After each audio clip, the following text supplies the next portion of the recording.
നല്ല കളക്ഷൻ ഉള്ളപ്പോൾ budget okay ആകില്ല. ബഡ്ജറ്റ് ഓക്കെ ആയാലോ നല്ല കളക്ഷനും കാണില്ല. എന്നാൽ ഇത് രണ്ടും ഒന്നിച്ച് ഓക്കെ ആകും ടോംസ് ഷൂസ് ആൻഡ് ബാഗ്സിൽ. വീട്ടുമുറ്റത്ത് പാർക്ക് ചെയ്തിരുന്ന ബൈക്ക് സാമൂഹിക വിരുദ്ധർ കത്തിച്ചു.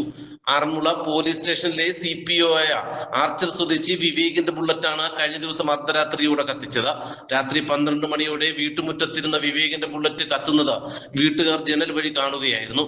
ഉടൻ തന്നെ പുറത്തിറങ്ങിയ വീട്ടുകാർ അഞ്ചൽ പോലീസിൽ വിവരം അറിയിക്കുകയും ചെയ്തു. പുറത്തിറങ്ങവേ വീടിന്റെ സിറ്റൌട്ടിൽ കരിയോയിൽ ഒഴിച്ചതിനെ തുടർന്ന് ഇതിൽ ചവിട്ടിയ വീട്ടുകാർ തെന്നി വീഴുകയും ചെയ്തു. ഈ ഒരു ജനലിൻ്റെ ഒരു പാളി തുറന്നിട്ടാണ് ഇന്നലെ ഉറങ്ങുന്നത്, അറിഞ്ഞില്ല പാളി തുറന്ന് കിടന്നത്. അങ്ങനെ രാത്രി ഒരു 12 കൂടി ഈ ടയർ ഞങ്ങൾ വെളിയിറങ്ങി നോക്കിയപ്പോൾ ഈ ഗ്യാസിൻ്റെ ഇതുകൊണ്ട് മോൻ വെളിയിറങ്ങി നോക്കിയപ്പം വണ്ടി ബുള്ളറ്റ് കത്തിക്കൊണ്ടിരിക്കുക, ടയർ രണ്ടും കത്തിക്കൊണ്ടിരിക്കുക. അത് കഴിഞ്ഞിട്ട് പിന്നെ ഞങ്ങൾ അന്നേരം പിന്നെ വെള്ളം ഒഴിച്ച്, പൈപ്പൊന്നും പിന്നെ കട്ട് ചെയ്തില്ലായിരുന്നു, വെള്ളം ഒഴിച്ച് ഞങ്ങൾ തീ അണച്ച് കഴിഞ്ഞ് ഞങ്ങൾ ഈ ഇറങ്ങുന്ന സമയത്ത് തന്നെ ഞങ്ങൾ ഈ പടിയിൽ ഓയിൽ ഒഴിച്ചിരുന്നതാണ്. ഞങ്ങൾ 3 പേരും മറിഞ്ഞു വീണ്.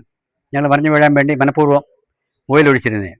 അങ്ങനെ ഞങ്ങൾ 3 പേരും മറിഞ്ഞു വീണ്. എൻ്റെ ഇവിടെ ചെറിയ പിന്നെ ഇതൊക്കെ പറ്റി. അങ്ങനെ എണ്ണയൊക്കെ തടവി ഇനിയിപ്പോൾ ആസ്പത്രിയിൽ പോകാൻ പോകും. രാവിലെയാണ് പിന്നെ ഈ ഭീഷണി കത്ത് ഇതിൻ്റെ മേലിൽ ഞങ്ങൾ കാണുന്നത്. ഞങ്ങളുടെ പിന്നെ അത് രാത്രി കണ്ടില്ലായിരുന്നു, രാവിലെ കണ്ടത് പോലീസിന് കൈമാറിയിട്ടുണ്ട്. സിറ്റൌട്ടിൽ നിന്നും വിവേകിനെ ഭീഷണിപ്പെടുത്തിക്കൊണ്ടുള്ള ഭീഷണി കത്തും വീട്ടുകാർക്ക് ലഭിച്ചു.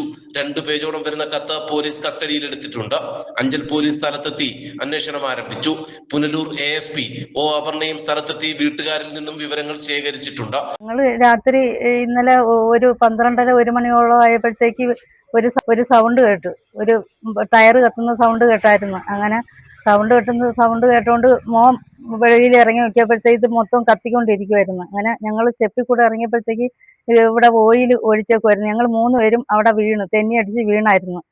അങ്ങനെ പെട്ടെന്ന് ചെന്ന് വെള്ളം ടാപ്പ് തുറന്ന് വെള്ളം ഒഴിച്ച് ടാപ്പ് ബൈക്കിന്റെ ഇത് തീ അണയ്ക്കാനെ കൊണ്ട് പോയി. അങ്ങനെ ഞങ്ങൾ 3 പേരും കൂടെ ഇവിടെ തീ അണച്ച് കുറച്ച് കഴിഞ്ഞപ്പോഴത്തേക്ക് തീ കെടുത്തി.